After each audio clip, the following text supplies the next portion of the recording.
Salut, bonjour, c'est l'ambassadeur du monde rural. Aujourd'hui, on va continuer vraiment notre vidéo, euh, notre programme, autant pour moi, concernant la série de vidéos qu'on avait décidé de faire comme ça, concernant nos jeunes bacheliers qui ont besoin de nos conseils en matière d'orientation académique et professionnelle. Donc on avait pris comme ça l'engagement ici sur la chaîne de produire une série de vidéos destinées vraiment aider, à aider comme ça nos différents jeunes à choisir leur parcours professionnel et académique. Donc la dernière fois, par exemple, on avait parlé, excusez-moi de changer les lunettes parce que le soleil frappe mes yeux. La dernière fois, nous avions parlé des avantages pour les enfants issus du milieu rural de choisir la destination de la Belgique. Donc aujourd'hui, par exemple, nous allons parler des inconvénients. Pourquoi est-ce que lorsqu'on vient de familles pauvres, on ne devait pas venir étudier en Belgique? Parce que vous savez, dans la vie, il y a toujours deux forces en opposition. Il y a le bien et le mal. Il y a le poids et le contrepoids, les avantages et les inconvénients. Donc il ne faut pas toujours présenter une face de l'iceberg, il faut présenter toujours les deux faces pour que les gens prennent conscience des réalités qui les attendent. Donc comme premier inconvénient que moi j'ai remarqué après plus d'une décennie en Belgique, le froid. Quand vous sortez d'un pays chaud, vous sortez dans votre village où il fait chaud, il y a parfois des 35 degrés, et que vous arrivez ici au mois de novembre, pendant la saison d'hiver, il faut vous lever à 6 h du matin, les mains sont gelées, il fait moins 3 degrés dehors, c'est déprimant. Donc ça c'est vraiment le tout premier inconvénient. C'est le tout premier inconvénient qu'il faut se préparer par rapport à ça, et on se prépare mentalement parce qu'il faut vraiment affronter ce froid-là. Parfois même avec les tenues, mais je ne vous mens pas que lorsqu'il fait moins 5, moins 6 degrés dehors, personne n'a envie de sortir, quoi. Tu n'as pas envie de sortir de ta couette. Ça, c'est le premier vraiment inconvénient que moi j'ai souligné. Et de l'autre côté, la solitude. Il faut se dire la vérité. En Europe, on n'a pas l'esprit de la famille africaine où on a des grandes familles, des cousins, cousines qui viennent habiter, où on fait tout ensemble en famille. En Europe, c'est la solitude, c'est chacun pour soi, Dieu pour tous. Donc, si vous voudrez vraiment venir étudier en Belgique, étant des familles modestes, sachez vraiment que soyez préparés par rapport à ça. Soyez vraiment préparés à la solitude. Parce que il n'y a personne qui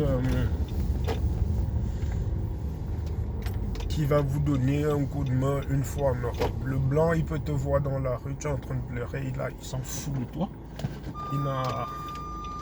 Il a ses problèmes à lui. Il n'a pas le temps. Donc, c'est le deuxième inconvénient que moi j'ai vraiment remarqué ici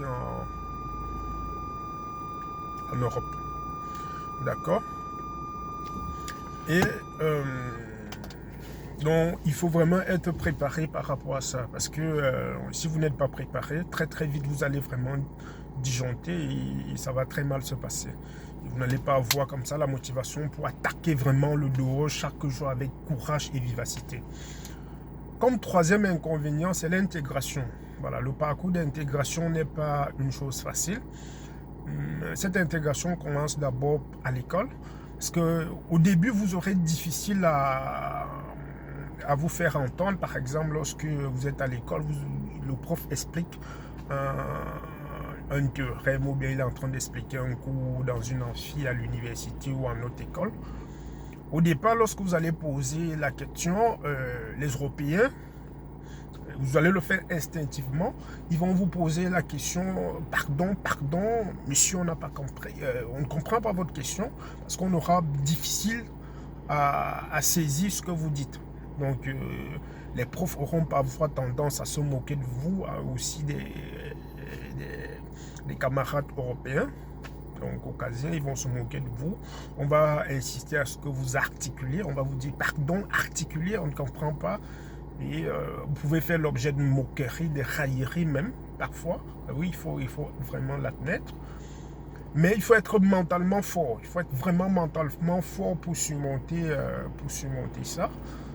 Et très vite comme ça, il faut savoir que les Européens, ils ont des clichés comme ça aussi subjectifs que je qualifierais même des stéréotypes vis-à-vis de l'Afrique. Parce que l'image qu'on présente de l'Afrique en Occident, c'est une Afrique misérable. D'accord? On ne va jamais venir en Afrique, on va filmer des beaux quartiers de Yaoundé, on va toujours aller dans l'arrière-pays, même si on sait pertinemment que voilà, dans tous les pays, il y a des bidonvilles, il y a des coins où la pauvreté, la misère en bien bas son plein, mais tout est fait vraiment à ce qu'on doit toujours rabaisser l'Africain. Donc, même au début, vous aurez tendance à ce que ne vous attendez pas à ce que les Européens, les petits blancs, vos camarades qui vous prennent pour... Non, parce qu'ils sont formés dès la maternelle, donc ici la petite enfance, avec l'esprit qui sont supérieurs à vous. Donc c'est maintenant à toi, l'enfant du village, qui sont du village avec des valeurs traditionnelles que tu as eues, les valeurs de respect, de pouvoir vraiment savoir tirer ton épingle du jeu.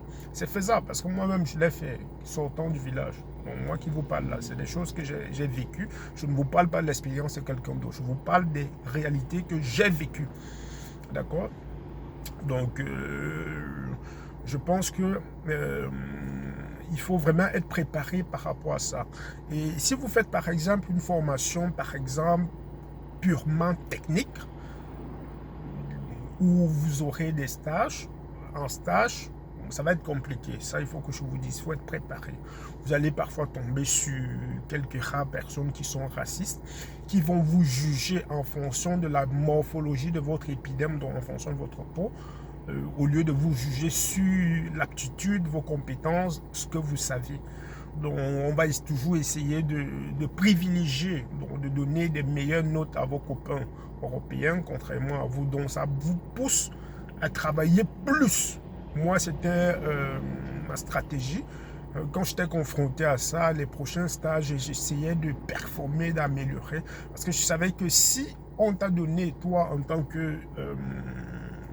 non, si on t'a donné une note plus ou moins 12, 13, 14, sache que tu méritais peut-être 18. Parce que à l'autre côté, tu vas voir ton petit copain qui a 19, parfois 20 sur 20. Donc, c'est des réalités auxquelles il faut être préparé. Et autre chose, il faut savoir que la recherche d'emploi ici, c'est pas comme en Afrique, d'accord? Donc il faut être courageux, il faut être quelqu'un de courageux, il faut être quelqu'un qui aime le contact. Il faut pas avoir de la timidité, parce qu'en Afrique, on nous a pris, on a un peu peur de l'autorité. Ici, le ministre, tu le croises en route. Le président, le premier ministre, tu le croises en route. D'ailleurs, l'ancien premier ministre, il vivait dans la même ville où moi j'ai étudié. On le croisait dans les rues, on s'est filmé avec. Moi, j'ai des photos avec le maire, avec le ministre de l'économie. D'ailleurs, on était une formation parce que je fais partie aussi de jeunes engagés en politique. Donc, dernièrement, on était à une formation pour réfléchir par rapport à l'activité sportive dans notre ville. Et le ministre de l'économie était là. C'est un jeune comme nous, à peu près dans la trentaine. Et il y avait un grand président de parti politique qui était aussi là. Et il est sénateur. Donc, c'est pas comme au pays où ces gens-là qui se prennent la tête. Ici, le blanc, il est simple. Si on te présente tel, on te dit, voilà le ministre. Il est simple. Donc, il faut avoir ce courage-là et cette ouverture d'esprit d'aller toujours vers les gens et être poli. Être poli, c'est-à-dire, tu dis, pardon, s'il vous plaît, merci. Donc, c'est ce vocabulaire-là, c'est vraiment ce vocabulaire qu'il faut intégrer lorsque vous arriviez ici, les premiers moments-là. Ça va être difficile, mais voilà, ce sont des choses auxquelles il faut vraiment être préparé et orienter son cerveau vers des solutions, comme je suis en train de proposer là. Donc, ça veut dire la politesse et puis quand il faut parfois recadrer les racistes, des gens qui t'ont manqué de respect, tu les recadres vraiment de façon respectueuse, parce qu'ici, on respecte les droits de l'homme. Donc, s'il y a quelqu'un qui est un raciste, qui est un peu égaré, tu lui dis, ben, monsieur, je ne supporte pas ça. Et il y a des organismes qui sont là, les SOS Racisme, donc vous pouvez vraiment dénoncer ça et avoir des preuves. Parce que si vous avez des preuves et des allégations ou bien des comportements discriminatoires et racistes, ça, vous pouvez faire des poursuites en justice. Il y a vraiment, la société est vraiment organisée par rapport à ça. Donc, c'était vraiment mon message en tant que guide des enfants du village. Comme j'aime bien le dire, moi, je suis un ambassadeur du monde rural.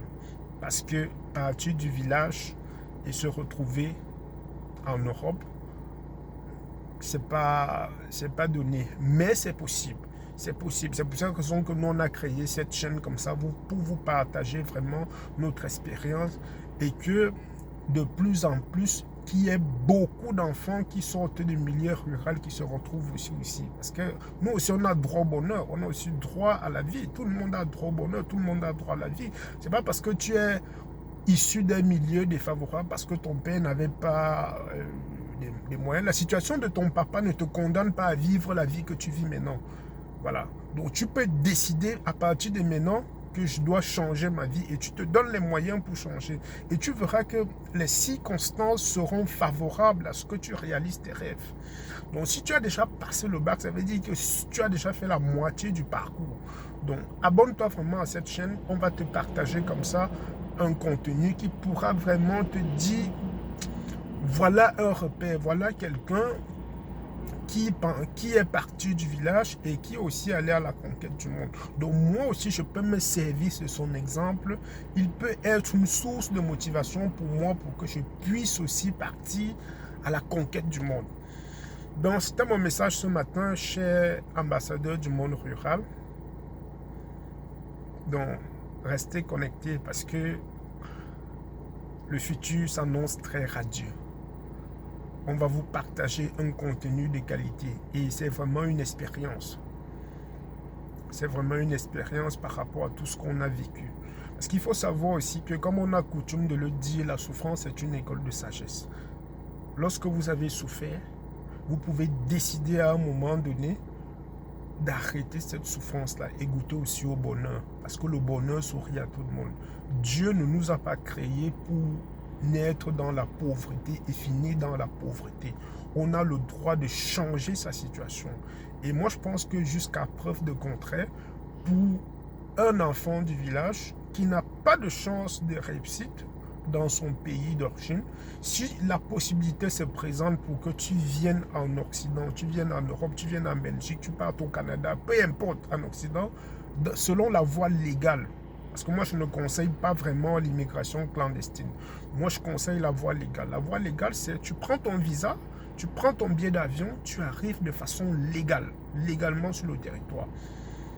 Moi, c'est le chemin que j'ai pris. Donc, tu peux avoir un visa étudiant. Pour la Belgique, ce n'est pas du tout compliqué. Je connais la procédure. Moi, je peux t'aider. Écris-moi sur cette chaîne. Parce que c'est quelque chose que j'ai fait. J'avais 22 ans. Je l'ai fait. D'accord? Bon. Je connais la procédure de A à Z. Donc, si tu es intéressé, dis-moi en commentaire. Partage cette vidéo. Like et surtout, n'oublie pas de pousser sur le bouton rouge s'abonner. C'était votre frère KSH. Ciao.